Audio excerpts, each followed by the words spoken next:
Herkese merhaba.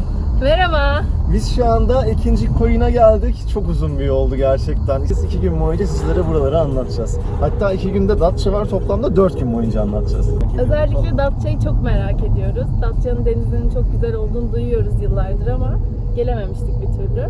Bakalım. Bakalım, şu an burada olmak güzel, merak uyandırıcı. Datça'da gezeceğimiz bir sürü koylar var. Bunların hepsini vaktimize el verdiği müddetçe gezip sizlere anlatmaya çalışacağız. İkinci için ayrıca heyecanlıyız çünkü daha önce hiç kamp yapmadık. Evet. İlk defa çadır satın aldık. Ve Çadır kurmayı bile ilk defa kamp deneyeceğiz. yapacağız. Aynen, çadır kurmayı da beceremiyoruz. Alet edevat kullanmasında da iyi değiliz bence. Evet. Bilmiyorum, sen iyi misin? Ha, çok iyiyim ben. Evet, benden daha iyi olduğunu ben de düşünüyorum. Şimdi çok heyecanlıyız burayı keşfedeceğimiz için.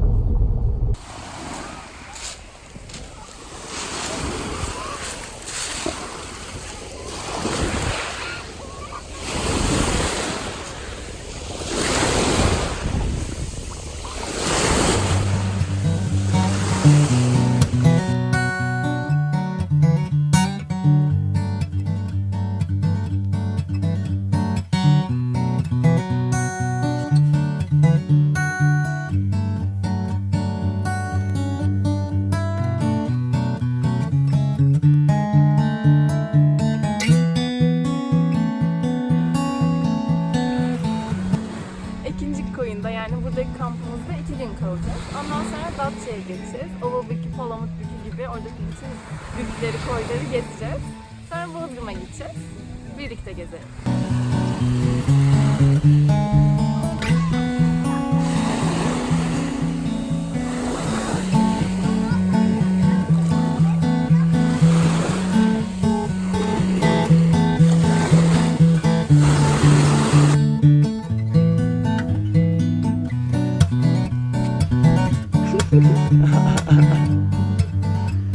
Orçuncum neredeyiz?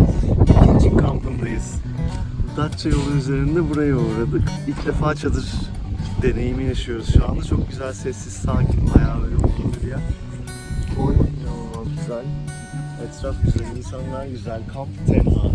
Evet, kamp çok güzel ve temiz. Burası da kamp alanımızın yemek bölümü. Kahvaltılar ve akşam yemekleri burada yiyoruz. Ön tarafta çadır alanı var, arka tarafta da çadır alanı var. Kampın en güzel tarafı her çadır başına bir ağaç düşüyor diyebiliriz. Bu şekilde sabah erken uyanma gibi bir problemle karşı karşıya kalmıyoruz.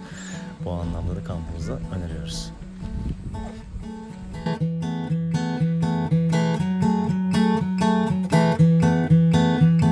Burası İztuzu plajı. 4,5 kilometre uzunluğunda altın kumdan oluşan harika bir sahil. Birçok farklı kaynak tarafından da Avrupa'da en iyi plaj olarak gösteriliyor ve aynı zamanda da karettaların yumurtladıkları bir sahil. Gerçekten çok keyifli.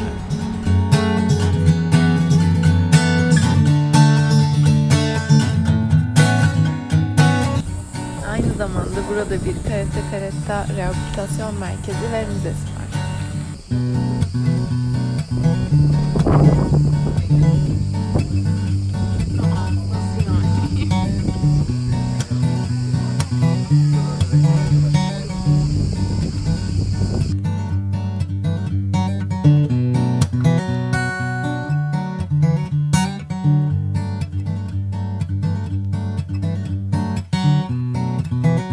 Datça merkezden kiraladığımız tekne belki de bu tatilde yaptığımız en güzel aktiviteydi. Akvaryum koyu da inanılmaz güzel bir koy. Harika bir deniz var, mutlaka gelin.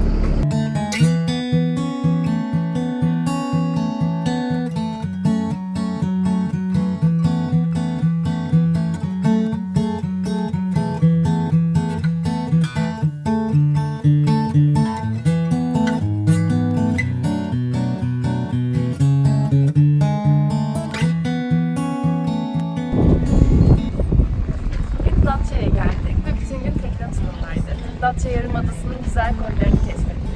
Şimdi Datça merkezdeyiz. Hem buraları biraz gezeceğiz hem de akşam yemeğimizi burada yiyeceğiz.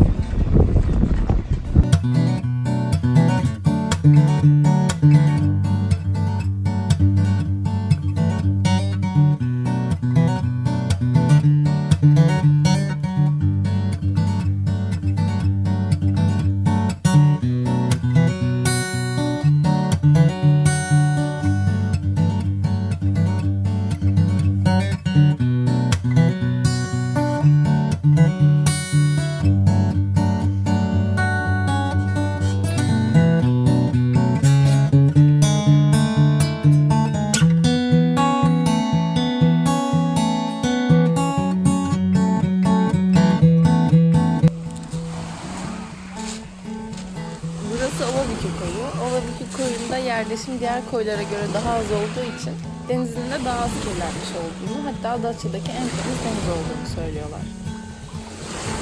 Bizim de favori denizimiz burası oldu.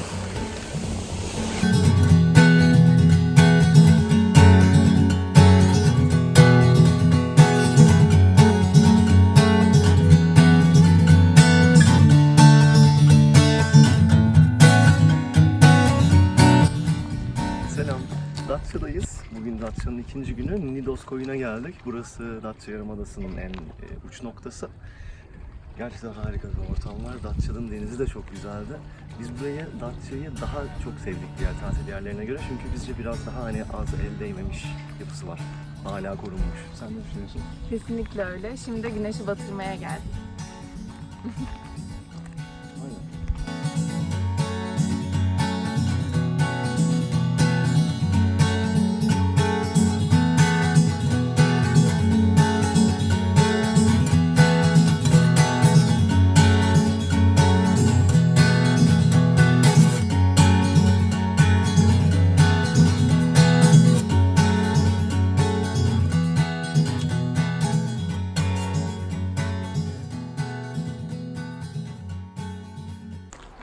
Şimdi de Nidos Antik Kenti'ni arkamıza bıraktık. Güneşi batıracağımız tepeye doğru yürüyoruz.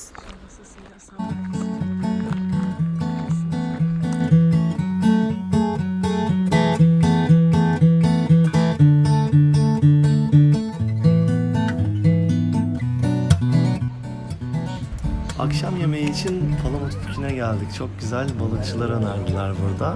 Bu arkadaş da buranın sahibi sanırım. Güzel gözüküyor.